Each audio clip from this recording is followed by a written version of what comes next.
Munindar Sharma sir, STMCA would be to take over the session. Welcome to you, sir.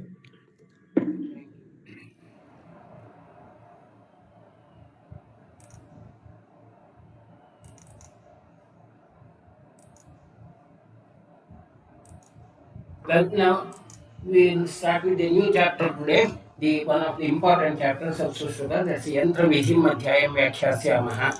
Yantravidhi. Yantra word is often translated in English as a machine, but when we say yantra in Sushruta, it has a meaning beyond that what we call as the machine as such. The according to Sushruta, yantra, the number of yantras are yantra shatam ekottaram. 101 yantras are mentioned. Now, this number is not a very rigid number. It's just an arbitrary number considering the instruments which are necessary for a routine surgical practice.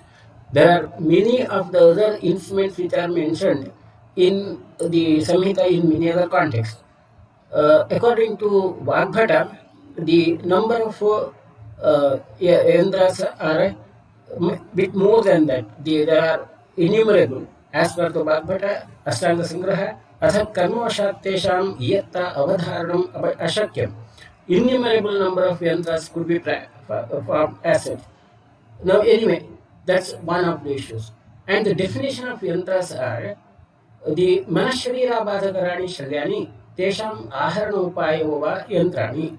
The anything which hurts either the mind or the body or the Shalya, and the techniques which can be used for removal of them or relieving the person from the suffering of the Shalya could be yantras. So it's not only the machine, it could be any instrument which could be, or any other factor which could be used to remove both the Shalya or anything which hurts either the body or the mind. Now, this is a very important issue. The bheshada, the medicines which we use, also are considered as upayantra. The psychological factors, counseling or maybe the worship, etc., also are considered as a yantra. So that part we will come to that later. So translating yantra as a machine is not really correct. Instead, I would be translating yantra as a tool to regain the health.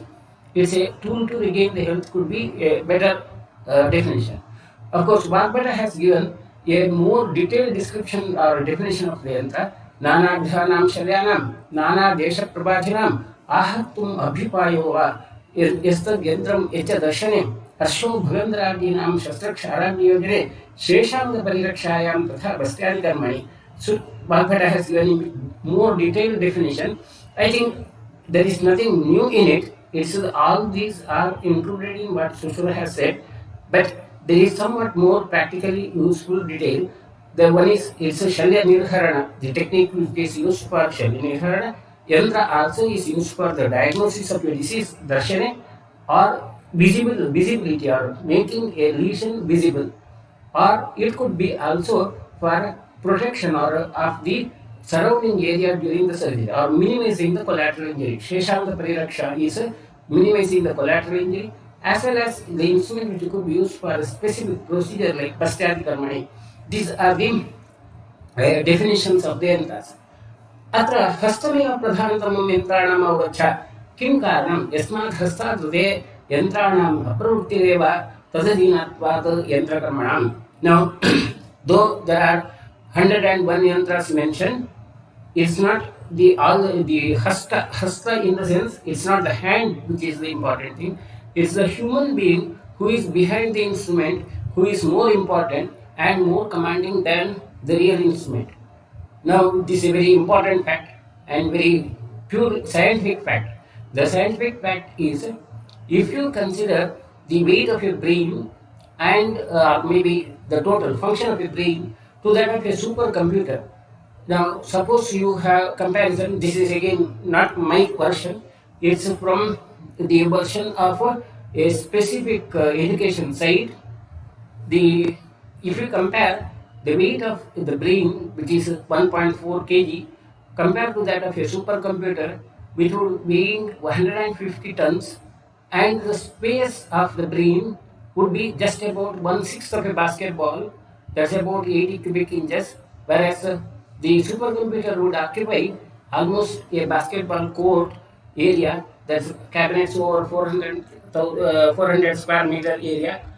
But operation speed, if you consider, the brain has a operation speed of more than 1 lakh trillion operations per second, whereas a supercomputer with so much of a range can have only 93,000 trillion, much lesser than that.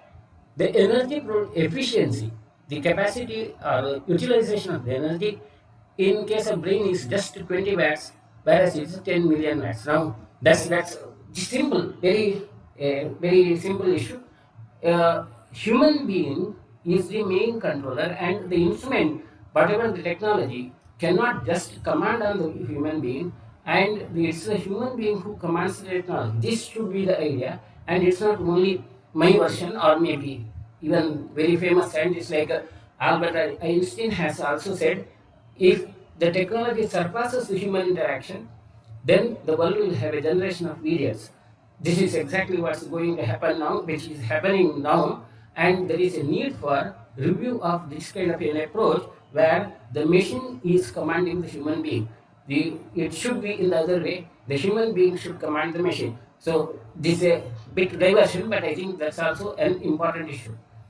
Now, coming back to the yantras, आणि षट् प्रकाराणि तद्यथा स्वस्तिकयन्त्राणि सन्दंशयन्त्राणि तालयन्त्राणि नाडीयन्त्राणि श्राकयन्त्राणि उपयन्त्राणि चेति.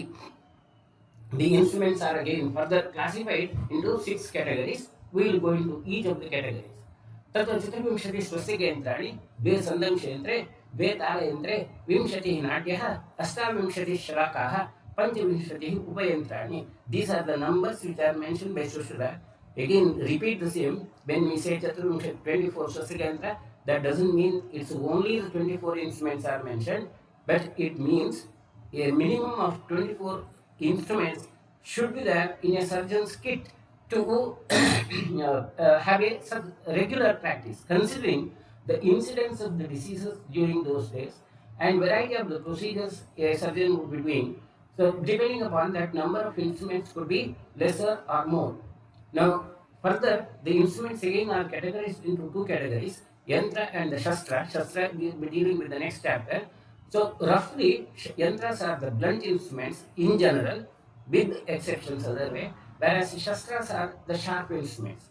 Now, these number like 24 or 2 or so on, this number is just an arbitrary number which is suggestive of a minimum number which is required in a surgeon's kit to have a practice, considering the situations of that day, Sushruta's period, where it depends upon the variety of patients whom we see and the number of patients whom we see. This number can be changed in the present day situation, again based upon the same factors like the scope of the surgeries done by a particular surgeon and the variety of the patients whom we see. Now, in general, majority of the instruments, they are prepared out of metal. Tani prayasho lohani bhavanti. Tat pratirupakani vatadalabhe. The priority would be always to have a metallic instrument in majority of these situations. Not all, again. This is about the general statement. You can have the exception. And when you say Tani prayasho lohani bhavanti, metallic in sense, the harshas, the pleasure which is considered as a instrument to remove the dukkha shari, it cannot be metallic. So when I say metallic, it's about the general statement, the gross statement. And if the metals are not available, then it could be any other replacement alternative materials. Now, to devise the instruments, in Sushruta's period, the responsibility of devising an instrument for a practice would be depending upon the surgeon himself. So, surgeon himself had to devise the instrument and had to get the instruments prepared. He didn't have a ready market. He didn't have a bureau of standards as we have now. The present day surgical practice, we have a convenience of a ready-made market of the instruments which are available, which Sushruta didn't have. And the stimulus for devising these instruments would be तत्र नानाप्रकाराणां व्यालानां मृगपक्षिणां मुखैः मुखानि यन्त्राणां प्राशत्सदृशानि तस्मात् तत्सारूप्यात् आगमात् उपदेशात् अन्ययन्त्रदर्शनात् इत्यदश्च कारयेत्. The instruments would be devised based upon what we see in the nature, the stimulus which we see in the nature, like looking at the grass of either animals or birds.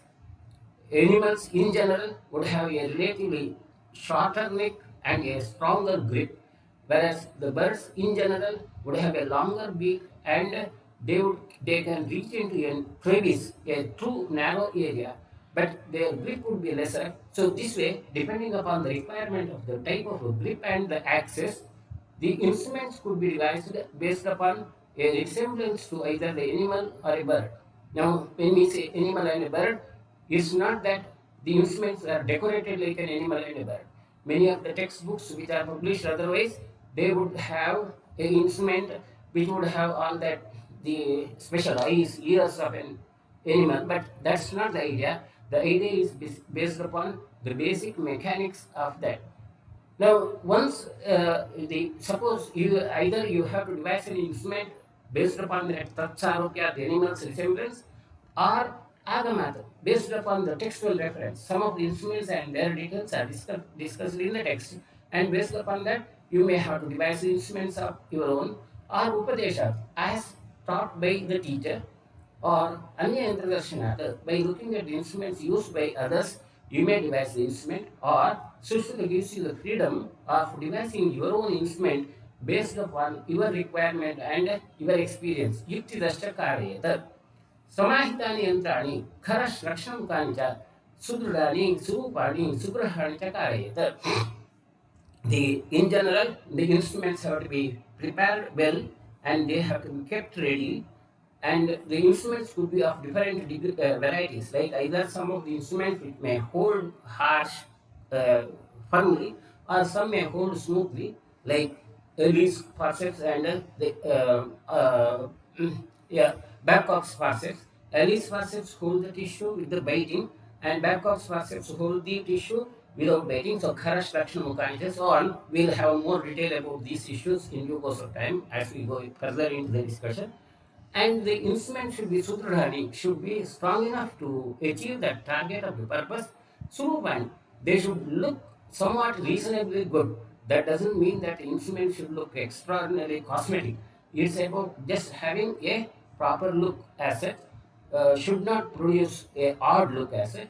Subrahani, it should be able to handle the instrument, easily handle asset. These are the basic necessities of an instrument. Now, the same issue which we have discussed, like the mruga and the pakshi. Mruga, a animal, would have a relatively shorter neck, so and it may have a better grip, so it can reach to. It may not be able to reach to a crevice. It's from the Panchatantra story, dispute between a fox and the crane, and the story you know about it. Now, a crane like a bird like instrument can go into the depth as a comparison of a object from the nose to be removed. You have to introduce a nasal forceps, and that nasal forceps should be thin and should be curved, and it has a resemblance to that of a bird. So it's one of the Pakshimukayandra, you may name it as anyway. Whereas an instrument which is used for removing the tooth, it should have a shorter neck, grip, and the access of course is relatively easier, and it's the strength of the instrument which is important, and that would be a Mrugamukha asset. Now, coming to each of these instruments, one of is the swastikendra. The swastikendra. Word swastika is swastikam eva swastikam. Dakshinasya baho vame gamanam vamasya dakshine iti swastikata. An instrument which has a criss-crossing arm, and when that's the right side arm goes to the left and the left side goes to the right side. That means there is a fulcrum in the middle, and the fulcrum which combines these two arms. That's Masurakritihi Kilaihi Avabadhani. The instrument would have a kila or a fulcrum rivet which keeps the arms of the instrument together. Mule Ankushavata Avarta Varangani. At the base, there should be a area which is made convenient to hold the instrument. Now, in Sushruta period, it was like Ankusha. Ankusha is that instrument which is supposed to control the elephant, it would be somewhat a semicircular one. Now, in the present day situation, most of the instruments, when we use that grip, the handle, you will have circular ones. That depends upon the convenience. When you have circular grip, full circle, the ease would be you will be able to hold with the simple fingers, one finger.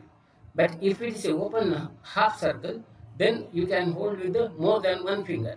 So that's the advantage. So some of the instruments you will have that kind of a situation. So we may not have exactly the same description of Ankushavata. It could be circular, but basic idea is the same. And in general, swastika yantras are used for a stronger grip and removal of the superficial objects like Astivdasta Shalyodharanartham Upadishyate. Astivdasta Shalya is a Shalya which has been fixed or firmly held in the bone. So naturally, it should be held very firmly and the instrument should be stronger. Now, in general, the size of the instruments mentioned by Sushruta is Ashtadashangula Pramanani. Now, when we say Ashtadashangula, again, this is not a very rigid size, 18 angulas. It depends upon the majority of the type of the surgery, and on an average, the size of the operating this field. Now, if you do a surgery on an elephant, naturally the instrument size should be much bigger. An instrument used for a surgery in the eyes cannot be used for the same which is used for the elephant. So the size would be optimum depending upon the area where you do the surgery, or maybe size of the body, a child, a pediatric surgical unit and a adult surgical unit, the size of the instrument should be different. Now, when Sushil says Ashtadashangula, it doesn't mean that every surgery has to be done with only Ashtadashangula Pramana.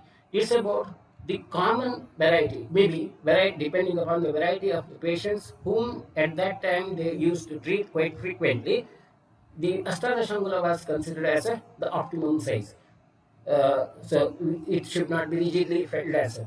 Now these swastika 24 yantras are again named as Simha, Vyaghra, Vruka, Tarakshu, Ruksha, Dvipi, Marjara, Shrugala, Mruga, Yervaruka. These are the different animals.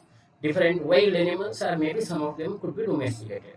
Then Kaka, Kanka, Kurara, Chasa, Bhasa, Shashaghati, Uruka, Chilli, Shena, Grudha, Krauncha, Bringaraja, Anjalikarna, Avabhanjana, Nandi Mukhamukhani, these are the birds. So, a comparison of a few of the animals and few of the birds. And of course, there is no need to go into each of these animals, like description of the animals, the difference between a lion and a tiger, or maybe a fox, or so on, or among the birds. Some of the names of those birds also is a bit controversial, like the Chasa, Bhasa, Shashaghati. These birds, what are they? Again, a bit of confusion. So I think we will not waste time on that part. Instead, we will look at the other issue. The important issue in the swastika yantras, in the crisscrossing instruments, is comparing it these dynamics as such. The dynamics of this instrument is based upon the principle of a second order lever. Now, we usually give credit if you go into the history of the physics or whatever you have studied in the physics, the invention of the lever was that credit goes to Archimedes. Archimedes is supposed to be somewhere in the first century AD, somewhere around 100 AD or so on. Again, time is not an important issue. And that lever principle is simply if you give a fulcrum and you apply a force on one end, then you can lift the weight on the other end and you can enhance the mechanical advantage. And this is what we call as the first order lever, the initial lever which was mentioned. Then you have that second and third order levers where the position of the fulcrum could be varied and hence the mechanical advantage could be either reduced or increased, but you will have some more convenience as such. Now that's about the first order lever. But this original lever which was invented by Archimedes is a single arm lever. Now that lever are the two arms of the lever combined together with a fulcrum and devising it to an instrument. This kind of development has occurred in the Western science, in the physics, only after around about 2nd century AD, something around 2nd century AD.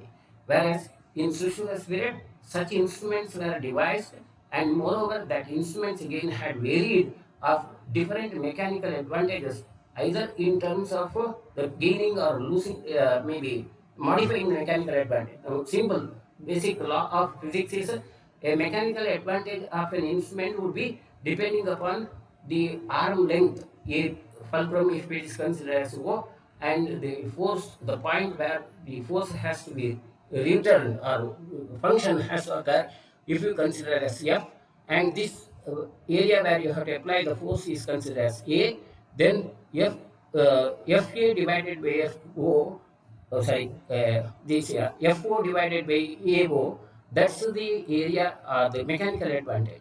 By increasing the length of the arm or on this side, the mechanical advantage could be raised, and that's what Archimedes has told, give me a space outside the world and I can lift the earth as such. That's what he had claimed. Of course, that's the issue. So only thing is, you need to have a fulcrum very close to the applied area. As we have in a dental forceps, it would be very close. Whereas if it is, and then the mechanical advantage will be more. So if we apply and 1 kg of pressure on side, it can be multiplied, having a multiplying effect like 3 or 4 kgs depending upon the ratio of these. Or it could be like in some of the instruments that mechanical advantage may not be a real issue.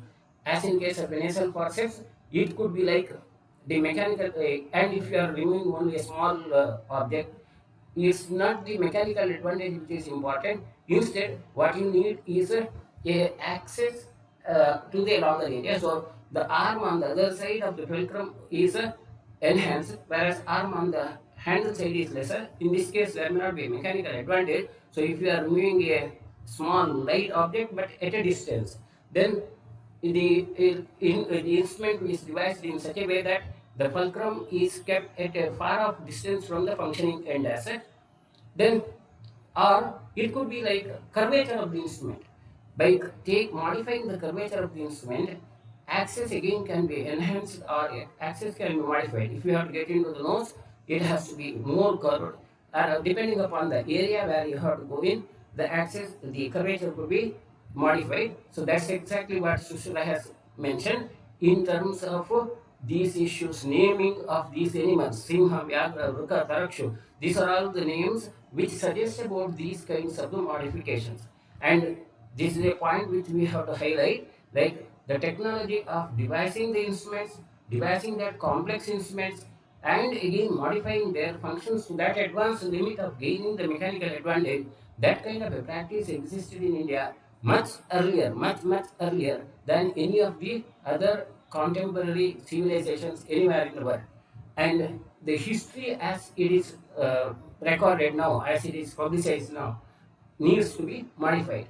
Now, that's again the same issue which we have discussed again. The another part of that instrument would be the functioning end, the end where the tissue has to be held. Now, it could be again of different nature. A tissue could be held either with a firm grip, with maybe tissue may be crushed, as in case of an artery forceps, or you have to hold an instrument or tissue in such a way that it doesn't get crushed, but it should have a strong grip, as in case of the intestinal forceps. Now, a artery forceps would have a horizontal serrations, and because of that horizontal serrations, it can hold the tissues with crushing. Because of the longitudinal serrations in case of the intestinal clamps, the intestines can be held at a longer distance with a moderate grip asset without crushing, or it could be like a crisscrossing serrations by which the grip can be stronger, as in case of a metallic needle, a needle holder, so on and so forth. Now, these can be modified as or otherwise, as I said about Ellis forceps or the lens, these back of forceps. That's about the issue of the functioning end. And when we say again Simha Vyagra Vrika, it again depends upon the same issues of how an animal holds an object or not, either with a biting or without biting, and so on. A lion, when it bites an object, it bites with such a grip that the two teeth would be held penetrating in, whereas the other portion of the body would not be crushed.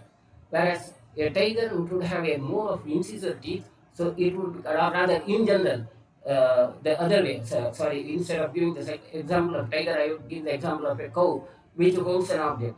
It would have more of incisor teeth and it will be cutting the object throughout in a circular fashion. So that's the basic issue. Now, when we say lion's forceps, that name still continues. Now, naming the instruments now in the present day situation also is based upon the basic idea of what Sushruta has said, but most of the times that part is rather has become, or I don't say become obsolete, but has become less important. Naming the instrument based upon animals or maybe insects or birds still is a practice which is used. Some of the common names which are still being used with the same example of animals or the other way. Lion's forceps, it's of course Ferguson's forceps, mosquito forceps which we use often because of the resemblance to that of mosquito, or alligator forceps, that's nasal forceps.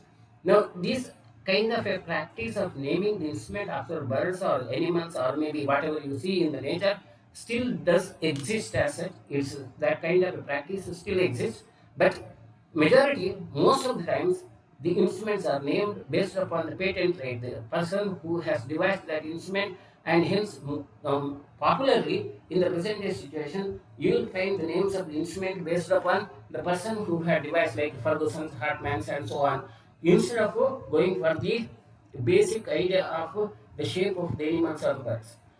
If you look at with a broader vision, that kind of a culture where naming the instruments based upon the birds or animals, what any person, whatever you can see around you, gives you a better idea of the instrument instead of naming these persons as such. Okay, that's a point of debate whether we should respect and recognize the person who had devised that instrument, or we should go only from the other way of giving a better idea. Point of debate. So I'm not going to that part of the debate, but I would feel my view would be a better version would be if you can give a better idea of the shape and function of the instrument by naming the instrument on the birds or the animals or whatever you see in the nature asset. So that's one important point which you have to remember. Then among the next of the instrument is the Sandamsha yantras. The word meaning of Sandamsha is bite strong. Now, the types of the Sandamsha yantra are, according to Sushruta, are two types: Sanigraha, Anigraha. Sanigraha is with a cat and Anigraha is without a cat. Sandamsha Shodashanglo Bhotah Tom Mamsasira Snaigata Shalyodharanatum Padishyate. They are used for removal of the shalya in the superficial area like the skin, or maybe in the soft medium like the muscles or blood vessels where a delicate handling is required and the force is not an important criteria. That's where you have to use the Sandam Shantra. Now, when we say use a Sandam Shantra, it's again a principle of the lever. When you apply, you will have to hold the instrument somewhere in the middle. So the point where you apply the force would be in the middle. The fulcrum is on the other end, that area where the end of the instrument is the fulcrum, and the functioning end will be other way. So it's always that there will be mechanical loss. It's not mechanical advantage. If you follow the same formula of the OA by OF, the level of the mechanical advantage will be always less than 1 in the Sandam test. Though the mechanical advantage is less than 1, this kind of instrument, they are necessary because of the convenience in the form of having a delicate approach. So when there is a need for a delicate approach, these instruments are used. Now, another disadvantage of this kind of instrument is that if you hold the instrument, and as long as you are holding the instrument continuously, then only the instrument can be functioning. The moment you release the finger, then a simple forceps would be losing its grip. So to avoid that, Sushruta has devised the two-way anigraha or nigraha. Nigraha is something like a catch where it can be used. Now, catches which are used in the currently available forceps or pincers, these kinds of instruments also are called as pincers or forceps. Now, in the present day situation, we have two types of the grips.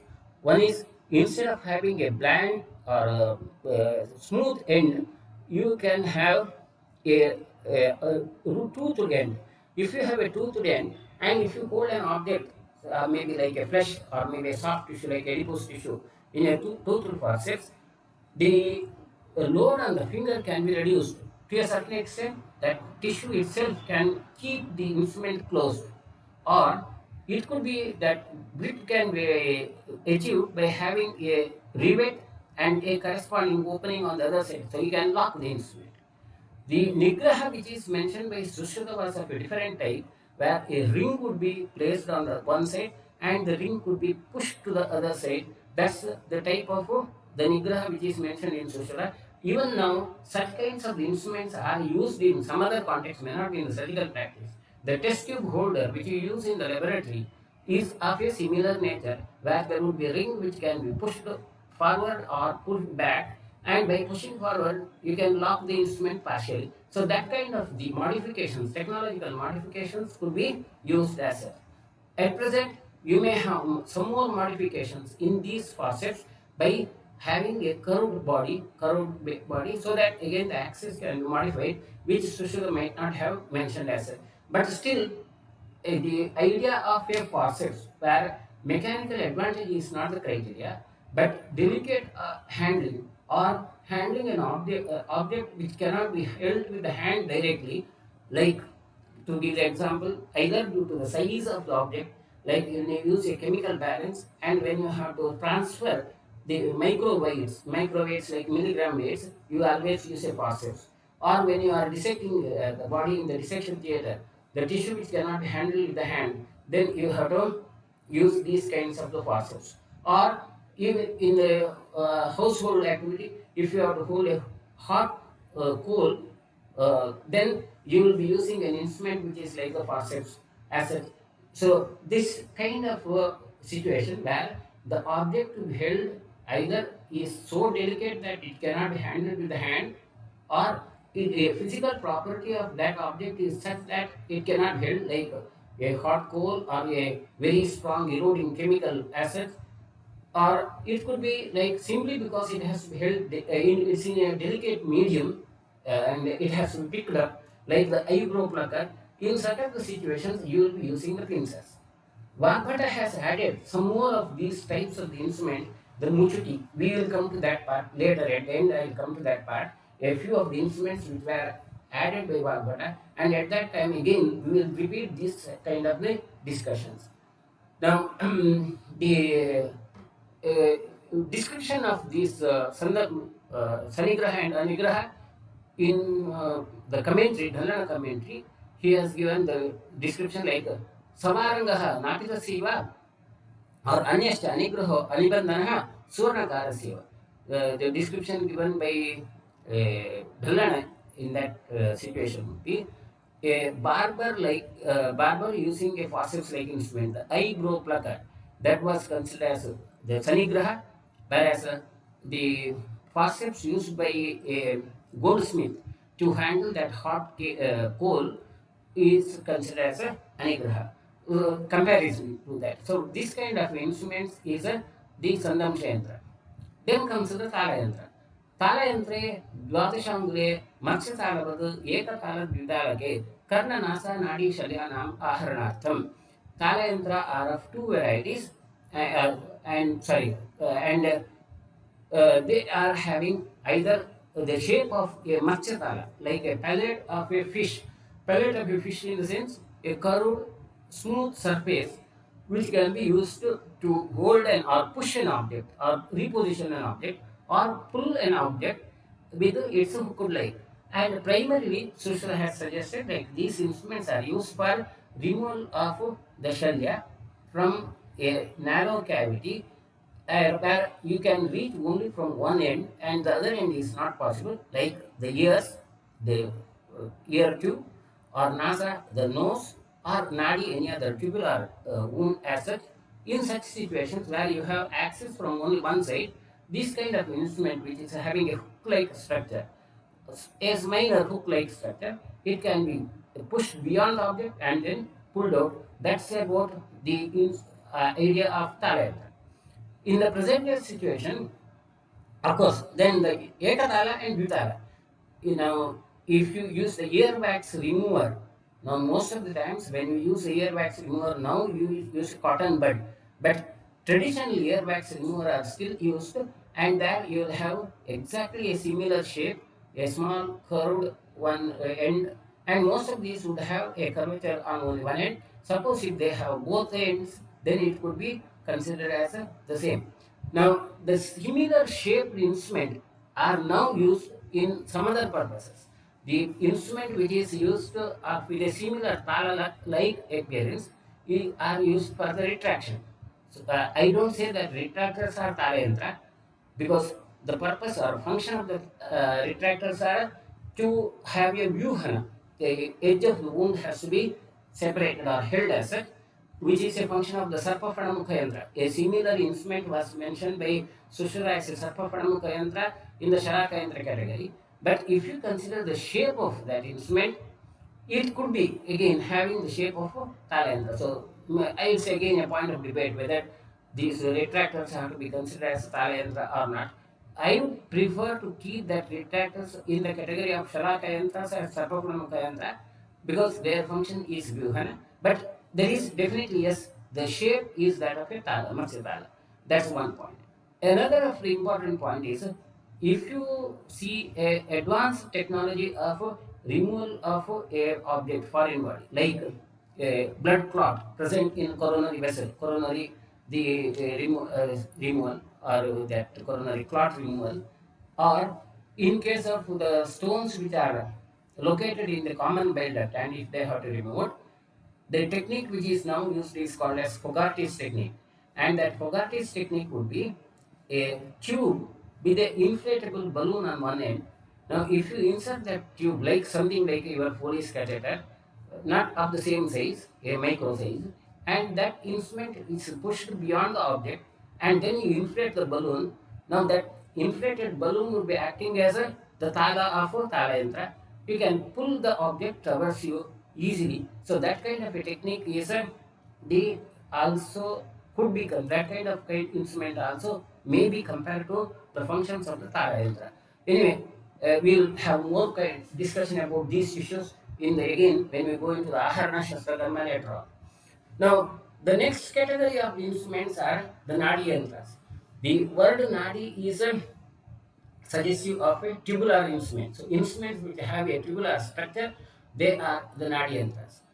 Though they are considered as 20, now Sushruta says, Aneka Prakarani, Aneka Prajanani, they are of different varieties and their functions also could be of different categories. They are primarily classified into two groups depending upon whether they have an opening on both the sides or only on one side.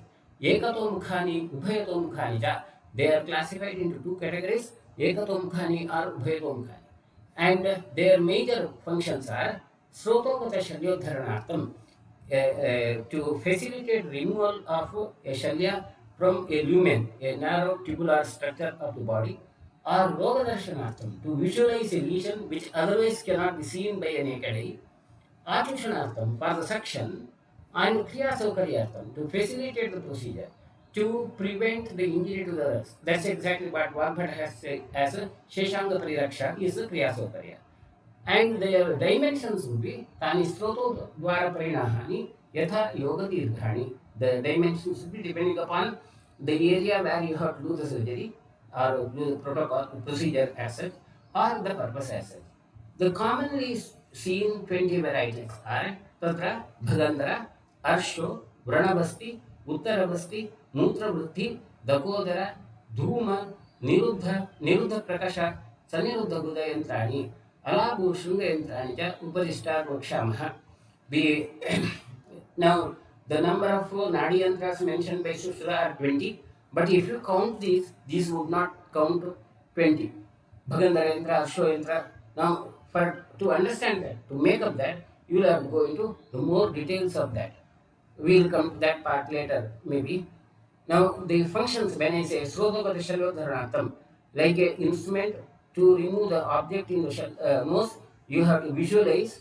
To visualize the nose, either you may use a fiber optic endoscope now, or it could be like a nasal speculum could be used. most of those instruments now are considered as a speculum, or it could be roga darshanartham, like a fiber optic endoscope to visualize the disease asset. Artivishanartham, the suction machine is the artivishanartham. Kriya Saukaryartham, to facilitate the functions like a multiple retractors or multiple headed retractors kept around, and you get the access to the surgical area. That's about the general functions of the Nadi yantra. Now, when I said about the 20 yantras and whatever mentioned by Sushil at that time doesn't hold the number, to go into that, you'll have to go into more of the details. Now, the Arsho yantra, the description of the Arsho yantra is not in that chapter, it's in the Arsho Chikitsa chapter, so I have picked up from that point, from that context as such. The Ashwagandha, the instrument which is used to visualize the hemorrhoids or maybe these other rectal disorders, anal disorders, the anoscope which you use, and the anoscope which we use now is having the shape of a Tatayantram, Loham, Dantam, Shargam, Varksham, Gostanakaram. Now, the instruments which we use now, majority of them are metallic, or it could be plastic now. In Shushka's period, it could have been either lauham, metallic, dantam, it could be ivory, or maybe horns of animals, or even wooden instruments were used. Varsham is wooden. The shape is gosanakara, like that of udder of a cow. Now that's exactly the shape which we use. Chaturangulayatam, Panchangula Parinaham Punsam, Shadangula Parinaham Narinam. Now, the instrument which were used in Sushruta's period, the length would be Chaturangula, 4 angulas. It's almost the same now also. But in Shushra's period, he had used instruments which were separate for male and female sex. For male, it would be a relatively less wider instrument, whereas a female, a more wider instrument. Whereas the proctoscopes which are used now, they are unisex, they are common for both the sexes. The rationality is the same, like the male anus, though there is no difference in the anatomy of the anus of female and male, there is a difference in the anatomy of the structures surrounding the anus. In the male anus, that is surrounded by rigid structure of the prostate and other rigid structures, whereas in the female you have the spaces, the rectovesical space as well as the uterine spaces, and hence the rectum would be more stretchable. So, with an idea of stretching the female rectum wider, a wider instrument was used by Sushruta, whereas now we don't make that difference. Now, again, further the varieties would be so primarily Arsho yantra could be two for male, two in the sense like one for the male and one for the female.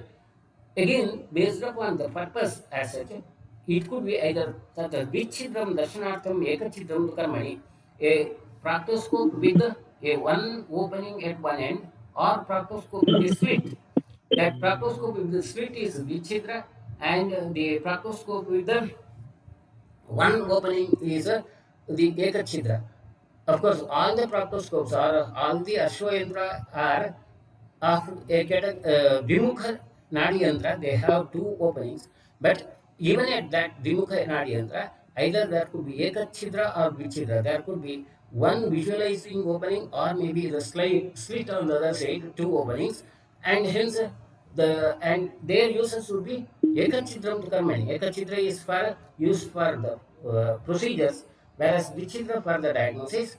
Now, एकद्वारे हि शस्त्रक्षराग्नीनाम् अतिक्रमणो भवति चित्रप्रमाणं तु त्र्यङ्गुलायतम् अङ्गुष्ठोदरपरिणाहं षडङ्गुलम् अवशिष्टम्. So, these about the dimensions as such. And there is a Vritta Karnika, a handle on the other side so that it doesn't get lost as such when you push into the anus. तस्य अर्धः तदर्धङ्गुल उच्छितोपरि वृत्तकर्णिकम् एषः यन्त्राकृति समासः. The shape of these Bagandhara yantra or Arsho yantra is of that. Now, when you go into the count, Arsho yantra could be of 4 now. The one for male and the female, and among the male again, you will have one is the Ekachidra and Vichidra. Again, female, Ekachidra, Vichidra. So, the total number of Arsho yantra are 4. Exactly similar shaped instruments are used as a Bagandhara yantra to see the instrument rectal disorders of Bagandhara. So, that's one of the instrument as such. So, Arsho yantra, Bhagandra yantra, totally it makes 8 assets. So when it comes to the question of 20 counting that, that is the issue point which you have to consider. Now, the another of the instrument which is used is a Vranabasti yantra. That Vranabasti yantra is simply a douche. In the present day situation, we use a douche of the sort where a simple collapsible bottle is connected to a simple tube, and Sushruta has used the similar instrument Nadi Prana Prakshalana Abhyanga Yantre, Shadangule, Basti Yantrakare, Mukhato Akarnike, or Mulamkyo Angusta Pravesha Srotasi Mule Mradu Charmanija. So Sushruta had used a similar douching instrument, a balloon like instrument used for douching the wounds as such. That's the Nadi Vrana Yantra. Then, of course, we'll continue in the next session because the time is up. If there are any questions, we'll try to answer. Next class, we'll start with the Uttar Basti Yantra as such. There are no questions or no feedback. So, we'll conclude today. Thank you. Thank you.